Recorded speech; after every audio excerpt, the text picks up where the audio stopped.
নমস্কার বন্ধুরা, মুনিয়া রন্ধনশৈলী চ্যানেলে আপনাদের সবাইকে স্বাগত। আশা করি আপনারা সবাই খুব ভালো আছেন। আজকে বহু পুরনো একটা রেসিপি নিয়ে হাজির হয়েছি, যেটা কেবলমাত্র 5 মিনিটের মধ্যেই তৈরি হয়ে যাবে। আর তৈরি করাও অত্যন্ত সহজ। গরম ভাতের সঙ্গে প্রথম পাতে এটা খেতে লাগে জাস্ট অসাধারণ।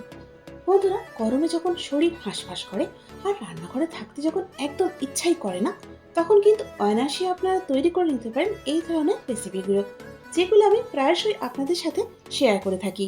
বন্ধুরা, আজকে তৈরি করব লাউ শাক আর মসুর ডাল দিয়ে পোস্ত।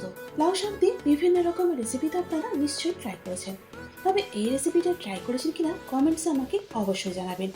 এটা সহজ এবং কম সময়ে তৈরি হওয়ার সাথে সাথে ভীষণই স্বাস্থ্যকর। আর কেন, সেটা কিন্তু আপনারা পুরো ভিডিওটা দেখলেই বুঝতে পারবেন।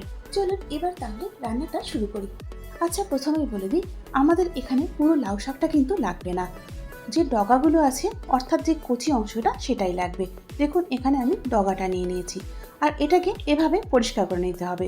শাকের ডগাগুলো ছাড়াও নরম যে পাতাগুলো আছে সেগুলো আপনারা দিতে পারেন, তবে এর মধ্যে যদি খুব বেশি শাক দেওয়া হয় তাহলে কিন্তু এটা খেতে ভালো লাগবে না। যাই হোক, এখানে শাকটা পরিষ্কার করে নিয়েছি। এবার ছোট ছোট করে কেটে নেব। বন্ধুরা, এই রান্নাতে যে নরম ডাঁটাগুলো আছে, অর্থাৎ ডগের দিকে যে ডাঁটাগুলো, সেগুলো কিন্তু দেবেন। শক্ত ডাঁটাগুলো কিন্তু এতে দেবেন না। এবার পাতাগুলো কেটে নেব, তবে তার আগে একটু ভালো করে দেখে নেব যে পাতার পিছন দিকে কোনো পোকা আছে কিনা। বন্ধুরা, পাতার পিছন দিকটা খুব ভালো করে একবার চেক করে নেবেন কাটার আগে। দেখুন বন্ধুরা, এখানে পুরো শাকটাই কাটা হয়ে গেছে। এবার এটাকে 4-5 বার খুব ভালো করে ধুয়ে নেব।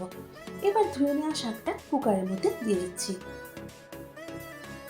এবার এখানে দিয়ে দিচ্ছি 2/3 কাপ মসুর ডাল, যেটাকে আমি খুব ভালো করে ধুয়ে নিয়েছি। আর তার সাথে দুটো কাঁচা লঙ্কা। লঙ্কার পরিমাণটা আপনারা আপনাদের স্বাদ অনুযায়ী কম বা বেশি করে নেবেন। এবার এখানে জল দিয়ে দিচ্ছি 2/3 কাপ। আমি মিক্সিটা ধুয়ে সেই জলটা এতে দিচ্ছি। তবে এতে কিন্তু খুব বেশি জল দেওয়ার প্রয়োজন নেই, কারণ শাক থেকেও জল ছাড়বে। আর এটা কিন্তু খুব পাতলা পাতলা হলে খেতে ভালো লাগবে না। এবার প্রেসার কুকারের ঢাকনাটা বন্ধ করে দিয়ে ডালটা সেদ্ধ করে নেব। সেদ্ধ হয়ে যাওয়ার পর ফিরে আসছি। ডালটা সেদ্ধ হয়ে যাওয়ার পর এখন কুকারের যে পেপারটা ছিল সেটা রিলিজ করে দিলাম। এবার ঢাকনাটা খুলে নিয়ে চলুন দেখি কি অবস্থা। হ্যাঁ, দেখুন, এখানে ডালটা পুরোপুরি সেদ্ধ হয়ে গেছে। এখন হুইস্কার দিয়ে ডালটাকে একটুখানি ঘেঁটে দিচ্ছি। এখন এটাকে একটা বাটির মধ্যে ঢেলে নেব। এবার এর মধ্যে নুন দিয়ে দিচ্ছি স্বাদ মতো। এবার দিচ্ছি আজকের কি ইনগ্রেডিয়েন্ট, আর সেটা হলো পোস্ত বাটা। এর মধ্যে দিয়ে দিচ্ছি 3 টেবিল চামচ ভর্তি করে পোস্ত বাটা। এর সাথে দিয়ে দিচ্ছি 2 টেবিল চামচ সর্ষের তেল। Now time to little mix. বন্ধুরা, লাউ শাক পোস্ত বা লাউ শাকের চচ্চড়ি আপনারা তো নিশ্চয়ই বহুবার খেয়েছেন।